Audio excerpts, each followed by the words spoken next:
निपुण भारत, निपुण भारत।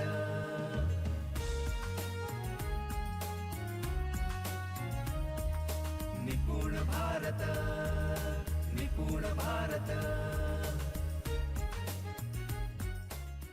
जैसा कि जिसका उत्तर 2 आया उसकी पद्धति मैंने आपको बोल दी। लोग इससे भी अलग अलग उत्तर ढूंढ लेते हैं। इसके बारे में आपको एक किस्सा सुनाता हूँ। एक बार ट्रेनिंग चल रहा था, उसमें एक वरिष्ठ अधिकारी बैठे थे। उन्हें भी ये गणित नहीं समझा। उन्होंने कहा ठीक है। हमने उन्हें उत्तर बोलने के बाद उनको समझ में आया मनुष्य का स्वभाव क्या है। अगर हम बाहर कुछ नई चीज समझते हैं और वो कठिन होती है तो हमारी विद्वत्ता सिद्ध करने के लिए हम घर जाकर वो गणित अपनी बीवी से पूछते हैं, उसे आता है क्या ये देखते हैं।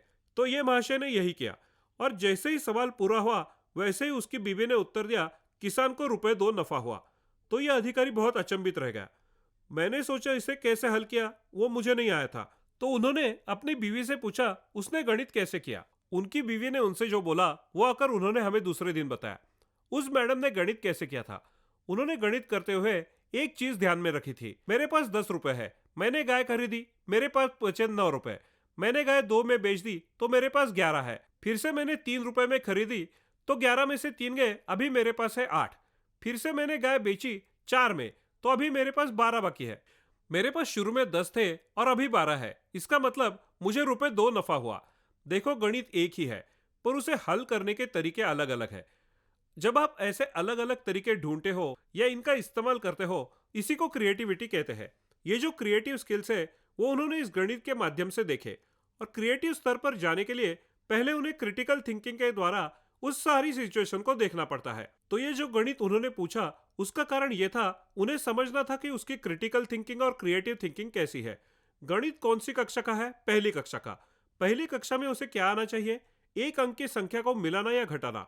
इसमें मैंने आपको 5 अंक से ज्यादा संख्या दी भी नहीं, सब 5 के नीचे है और हमें इन छोटी संख्याओं को सिर्फ मिलाना या घटाना इतना ही करना था। गणित कौन सा था? पहली कक्षा का। पूछा किससे? शायद आप शिक्षक होंगे, मुख्याध्यापक होंगे, वसति गृह अधीक्षक होंगे, फिर कोई अन्य अधिकारी होंगे। पहली कक्षा में तो नहीं है। तो पहली कक्षा की गणित को वरिष्ठ लोगों ने भी गलत तरीके से किया। इससे हमें क्या समझ आता है? क्या ऐसा निष्कर्ष निकाले कि हमें पहली क्लास की गणित नहीं आती है? यह निष्कर्ष हमारे लिए गलत है। पहली क्लास में हम गणित को सिखाते हैं, वो हमें आती है। किसी ने अगर हमसे बोला ब्लैक बोर्ड पर इतने घटा दो, इतने कम कर दो, तो हम आराम से कर सकते हैं, मिला भी देते हैं। व्यवहार में ऐसी ही पद्धत गणित सीखने की आदत है, उस प्रकार से अपेक्षित नहीं है। यहाँ पर क्रिटिकल थिंकिंग अपेक्षित है और क्रिएटिव थिंकिंग भी। पिसा परीक्षा इस तरह के सवाल, इस तरह के स्किल सेट्स देखते हैं। तो कल की ट्रेनिंग में या इससे पहले आपने ये समझा होगा, इस प्रकार के कौशल्य को ही लर्निंग स्किल्स कहते हैं, यानी अध्ययन कौशल्य। अगर ये कौशल छात्रों को आ गए तो वो कुछ भी सीख सकते हैं। पिसा परीक्षा का इस तरह का फोकस है और पिसा परीक्षा में हमारी स्थिति क्या है ये भी मैंने आपको बोला है।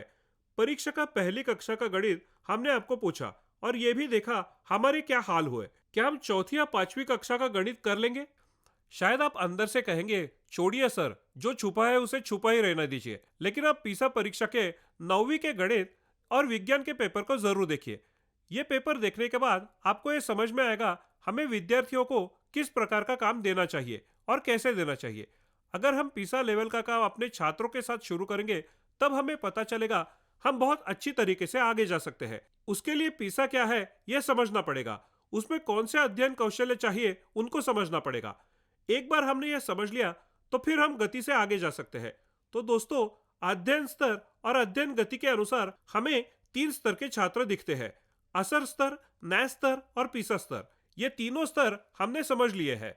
अब हम ये समझेंगे इसका उपयोग हम हमारी कक्षा में कैसे कर सकते हैं और क्यों कर सकते हैं। ये जो अध्ययन के स्तर और गति है, क्या वे शिक्षकों ने बनाए हैं? क्या हमने ये तय किया है कि यह असर स्तर पर है या न्याय स्तर पर और यह पिसा स्तर पर? हमने ऐसा कुछ सोचा नहीं है। हमारी कक्षा के कुछ कंटेंट के बारे में यह स्तर हमें दिखते हैं। इसमें वरिष्ठ लोगों को बहुत तकलीफ होती है, लेकिन शिक्षक इसे आसानी से समझ रहे हैं क्योंकि शिक्षक हर रोज छात्रों के साथ काम करते हैं और उन्हें ये 3 स्तर दिखते हैं। फिर सवाल यह उठता है, अगर मेरी कक्षा में इन 3 स्तर के छात्र हैं तो मैं कौन से स्तर के छात्रों के साथ कितनी देर काम करता हूं? यह हमारे सामने सबसे बड़ा और गहन प्रश्न है। हमारी कक्षा में असर लेवल, न्यास लेवल और पिसा लेवल के छात्र हैं, समझिए, आपकी क्लास में 6 छात्र हैं। उन 6 में से 3 छात्र असर लेवल पर है, 2 नैस लेवल पर और एक पिसा लेवल पर।